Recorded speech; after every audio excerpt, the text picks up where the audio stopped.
आए दिन दुराचार, अनाचार, व्यभिचार, गैंगरेप की घटनाएं हो रही हैं। इसका एक कारण है हम योग विमुख या तो हो गए और कर दिए गए और पूरे देश में तांडव हो रहा है।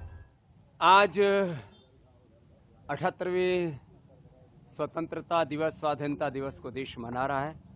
प्रथम तो सभी देशवासियों को 78वें स्वतंत्रता दिवस की शुभकामनाएं और 5 लाख से ज्यादा वीर वीरांगनाओं की शहादत, बलिदान, शौर्य की बदौलत जो हमने ये आज़ादी पाई है, उन तमाम वीर वीरांगनाओं, ऋषि ऋषिकाओं के प्रति कृतज्ञता का भाव अपने हृदय में संजो करके समस्त ऋषि ऋषिकाओं, वीर वीरांगनाओं के सपनों को पूरा करने के लिए प्रतिबद्ध होने का दिवस है।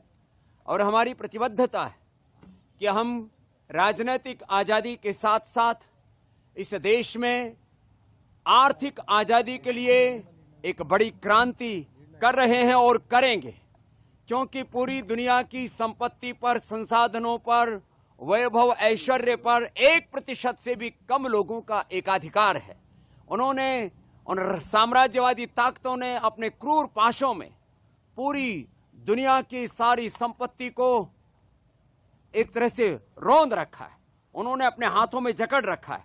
तो इस देश को आर्थिक आजादी मिले, ईस्ट इंडिया कंपनी से लेकर के ब्रिटिशर्स ने 1000 लाख करोड़ रुपए की इस देश में लूट की।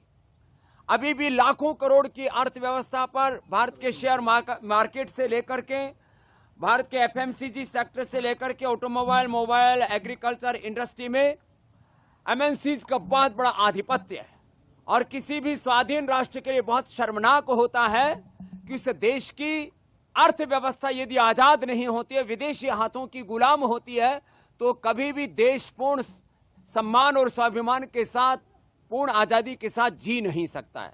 तो हमने इस बार के 78वें स्वाधीनता दिवस पर यह संकल्प किया है कि हम इस देश में आर्थिक आजादी लाएंगे, स्वदेशी के अभियान को और मुखर करेंगे, शिक्षा की आजादी, मैकाले की शिक्षा के स्थान पर पतंजलि गुरुकुलम, आचार्य कुलम, पतंजलि विश्वविद्यालय और भारतीय शिक्षा बोर्ड के माध्यम से हम मैकाले की शिक्षा पद्धति, जिसमें पढ़े लिखे बेरोजगारों की एक फौज तैयार हो रही है, आगे चल करके उस सामाजिक विद्रोह का कारण बन सकती है। तो हम शिक्षा संस्कार मूलक हो, रोजगार मूलक हो, उसमें स्वाभिमान हो, सम्मान हो, नैतिकता हो, मानवीयता हो, कि बच्चे कभी, युवा कभी देश के खिलाफ बगावत ना करें। जो बगावत हमने बांग्लादेश में देखी, जो बगावत हमने श्रीलंका में देखी, पाकिस्तान और अफगानिस्तान सहित पूरी दुनिया के मिडिल ईस्ट में ये बहुत बड़ा उपद्रव हो रहा है। तो हम एक ऐसी संस्कार मूलक शिक्षा के बीज इस देश में बोएंगे जिससे कि शिक्षा की स्वाधीनता मिले। चिकित्सा की स्वाधीनता का तो अभी बहुत बड़ा सपना बाकी है, क्योंकि एलोपैथी की जहरीली दवाइयां खा खा करके करोड़ों लोगों की मौत हर साल हो रही है। हमने दुनिया का इतिहास पढ़ा है कि ब्रिटिशर्स ने पूरी दुनिया में अपना राजनीतिक साम्राज्य कायम करने के लिए 10 करोड़ से ज्यादा लोगों का कत्ल किया। ऐसे ही इस्लाम के नाम पर भी करोड़ों लोगों का कत्ल हुआ है।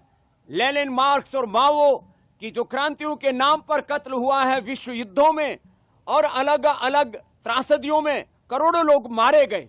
लेकिन हर साल करोड़ों लोग निर्दोष मर रहे हैं जहरीली दवाइयां, सिंथेटिक दवाइयां खा खा करके। जो चिकित्सा की स्वाधीनता का आंदोलन है, पतंजलि वेलनेस योगग्राम निरामयम, इसको हम और मुखर करेंगे।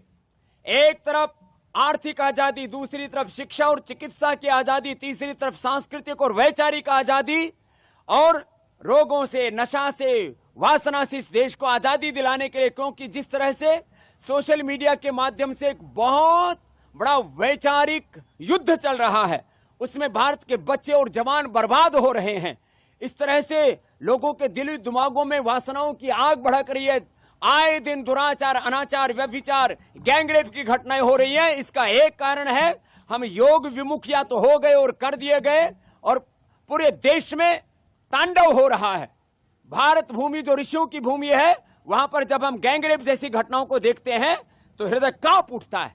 तो पतंजलि का इस संकल्प है, हमने इस बार इस 78वें आजादी के स्वाधीनता के दिवस पर यह संकल्प लिया है कि हम इस देश में राजनीतिक आजादी के साथ साथ ये शिक्षा की, चिकित्सा की, आर्थिक आजादी और वैचारिक सांस्कृतिक आजादी के साथ रोग और नशा वासनाओं से इस देश को आजादी दिला करके 5 प्रकार की इस आजादी के अभियान को हम मुखर रूप से पूरे देश में बढ़ाएंगे और इस भारत को स्वस्थ, समृद्ध, संस्कारवान और परम वैभवशाली बनाने के लिए एक बड़ी भूमिका पतंजलि की ओर से निभाएंगे।